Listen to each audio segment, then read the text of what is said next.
हम सबका पेट भरने वाले अन्नदाता को आए दिन अपने अधिकारों और हकों को हासिल करने के लिए सड़कों पर उतरना पड़ता है, लेकिन उनकी आवाज को दबा दिया जाता है। कृषि अध्यादेशों के द्वारा मोदी सरकार किसानों के हितों को अनदेखा कर कॉर्पोरेट के हाथों गुलाम बनाने की साजिश रच रही है। केंद्र सरकार 3 कृषि अध्यादेश लाई है और ये भारत के 13 करोड़ किसान परिवारों को प्रभावित कर रही है।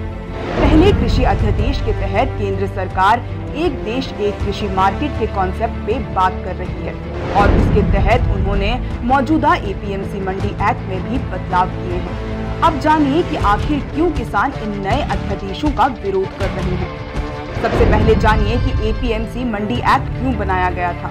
किसानों का उत्पाद एमएसपी पे खरीदा जाए और किसानों के उत्पाद के खरीदने की प्रक्रिया पारदर्शी हो, इसलिए अलग अलग राज्य सरकारों ने अपने अपने राज्यों में एपीएमसी एक्ट बनाया और इसके तहत सरकारों की ये जिम्मेदारी और जवाबदेही होती है कि किसानों का उत्पाद एमएसपी पे ही खरीदा जाए। लेकिन अब इस नए अध्यादेश के जरिए सरकारें अपनी इस जिम्मेदारी और जवाबदेही से बचना चाह रही हैं और इस एक्ट को बाईपास करने में लगी हुई हैं।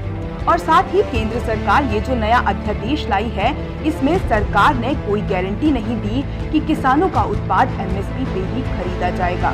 नए अध्यादेश के तहत जब किसानों का उत्पाद मार्केट में आएगा तो उस समय सभी व्यापारी और सभी कंपनियां गठजोड़ कर लेंगी और किसानों के उत्पाद की कीमत गिरा देंगी और एमएसपी को खत्म कर फसल को निजी हाथों में बेचने को किसानों को मजबूर किया जाएगा। और दूसरे कृषि अध्यादेश के तहत केंद्र सरकार 1955 के एसेंशियल कमोडिटीज एक्ट में बदलाव करने की बात कर रही है। इसके तहत किसानों को बहुत नुकसान होगा और बड़ी बड़ी कंपनियों को फायदा होगा।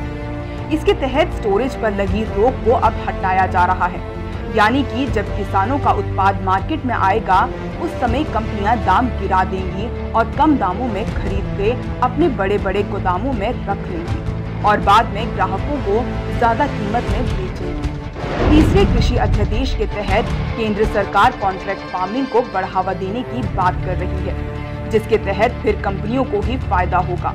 किसान अपनी फसल का मूल्य लेने के लिए निजी कंपनियों के निर्धारित मूल्य पर फसल को बेचने के लिए मजबूर हो जाएगा।